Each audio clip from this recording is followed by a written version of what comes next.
who's the next? Can there be somebody out there that has a card, that has a 1-of-1, whether it be a logo man, whether it be a superfractor? Is there a player that can top this Mike Trout sale?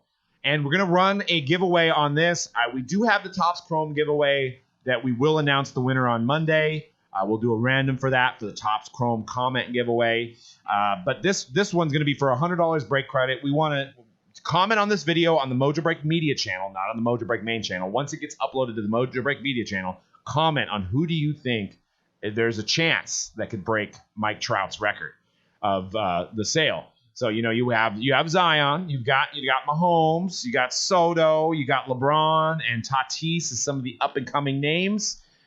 So what do you think? Is there a chance that any of these guys can top the $4 million Mike Trout sale? Yeah, I think we already talked about it. LeBron James, exquisite logo man. I don't think there is one, though. But there was logo mans in that product. Not autographed logo mans, though.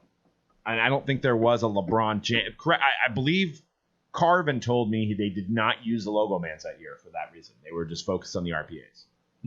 So that's interesting. I think the number to 23 is the grail. Is the grail card. Yeah. So they didn't put logo mans in that set at all. I think there's 3 of them, but they're not rookie ones. So second year LeBron logo man would be the LeBron logo man to get. Okay, well. But I still would say LeBron is at the forefront of that list too. Yeah, I mean, what about if how about the LeBron Superfractor 20? Well, the 23 of 23, LeBron exquisite. Yeah. That would be considered probably the most valuable card. I think that can sell for more than $4 million. And his Chrome card has a Superfractor version of it, right? From No, I don't think so. They didn't do super. I think they just did. Yeah, they just did gold. So that's where we've missed the boat through some of the older years of the products. That's that's why the Mike Trout is benefiting because that's Mike why Trout. Nobody ever talks about the Superfractor of LeBron. That's why nobody. Yeah, that would be that'd be like a $1 billion. 100, 500. That's what billion. 1,000 million. 1,000 million. I'm trying to find out. I'm going through the checklist just to see what logo mans were in the 03-04. But probably, and if you're right, if there was nothing lower than a parallel to 23, then you would got to say the 23 out of 23 would be the most valuable. So there is 3 logo mans, and I believe they've been pulled, but they're not autographed. There's a LeBron Kobe. Oh my God. Kobe Michael and Michael LeBron. LeBron Kobe. Wow. Or LeBron Michael. I mean, LeBron, or LeBron Michael. Like that card right there may be worth more than $4 million. Either one of those. Actually, the Kobe LeBron or the Jordan LeBron. Yeah. And they had Kobe Jordan. Well, I can't imagine. All right. So basically, what we're saying is go out and try to buy all that 3-4 exquisite you can get your hands on. They've already been pulled. So no, the problem, that stuff is so readily available. It's just everywhere. It's everywhere. You can find it at Target. I think these were sold like prior to the group break craze, probably 2009, 2010. They went for a hefty amount. From what I can remember, that it's a little hazy on the stories I've been told, but I think they're in collectors' hands that will probably not sell. Ooh, there's a price point for everything. There is, but that probably is that won't be topped, right? I mean, that is the best card of all time. So yes. So if that goes to golden auction, that might beat it. So would the Jordan LeBron be better than the Kobe LeBron? I say they're on equal footing, especially with Kobe's passing. That the Kobe one actually would be more sought after. I think with the my opinion. I think with the Kobe's passing, it makes the Kobe one more valuable because you never know what's going to happen in this industry. And Michael could have more logo mans in the future. Yeah, and you don't know what's going to happen. Panini or Upper Deck can get the license, and they can make a dual logo man of those 2 players in a current product. Right. You never know. That could happen. With the Kobe, there ain't going to be any more Kobe logo mans. Then again, his estate could theoretically give out some of like Kobe's game used jerseys to these companies. I don't foresee that happening. Yeah. I'm actually I'm texting him right now, see if I can get an answer while we're on the show. But I think he may know where they're at. You're texting LeBron James? Yeah. No, I'm texting the creator of Exquisite just to see if he knows where they're at. He may know because it's his baby. He may know where they're at, and I'm just curious to see if those cards will hit the market at some point. Like, it's one guy, because I mean you said money does buy everything, right? So if you know that, hey, this I said there's a price point for everything. Price point, yeah. Well, money does buy everything.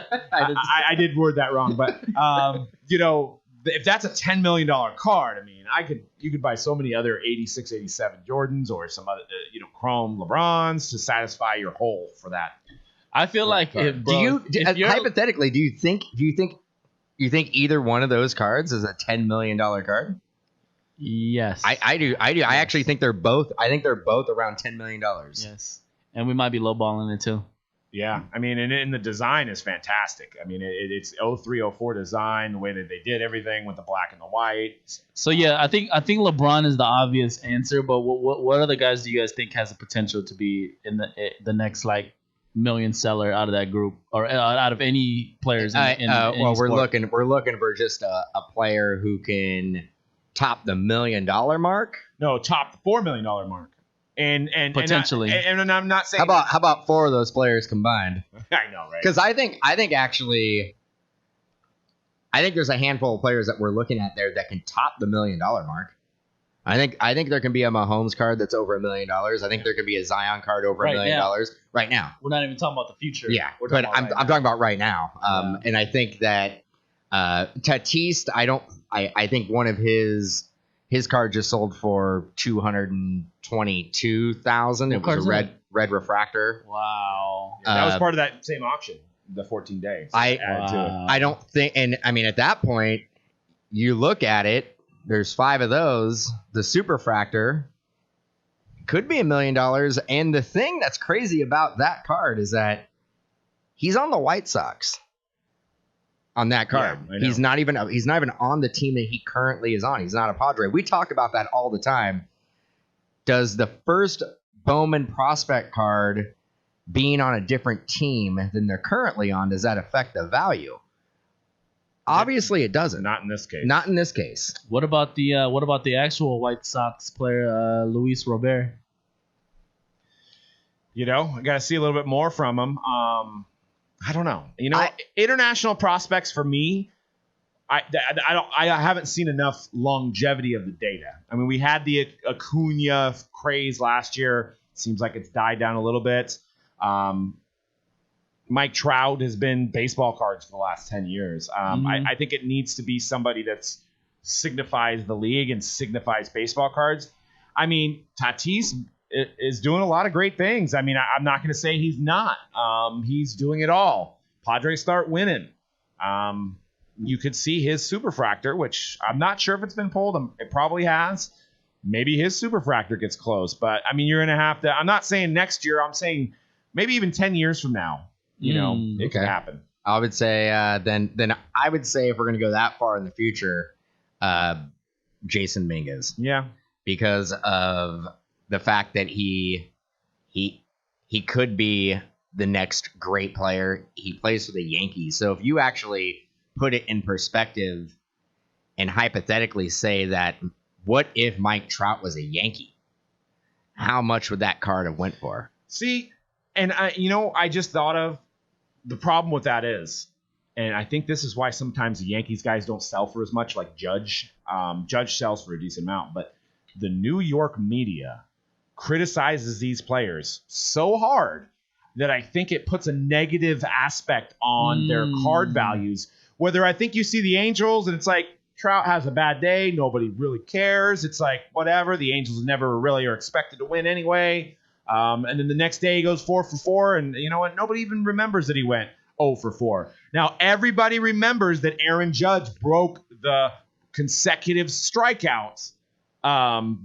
Whatever it was, I don't know how many games it was, but he had a strikeout in every game for like 60 games. It broke a record. Everybody remembers that. So, and it's partly because the New York media is always so hard on their players. That's true. Even Jeter got criticized. Maybe he was the least criticized, but Don Mattingly, supremely criticized. Johnny Damon went over there, and they were criticizing him for having facial hair. He couldn't have facial hair when he played for the Yankees. So does that affect the card market when you just hear so much negativity from a player? You just don't. The West Coast, like the Giants fans, you don't hear too much. I get criticism. I get it. But what if Jason Dominguez comes out and he is Mr. Yankee and he is Derek Jeter, but he's hitting like 50, 60 bombs a year and he's a 5-tool player? Yeah. Then you won't criticize him. Yeah.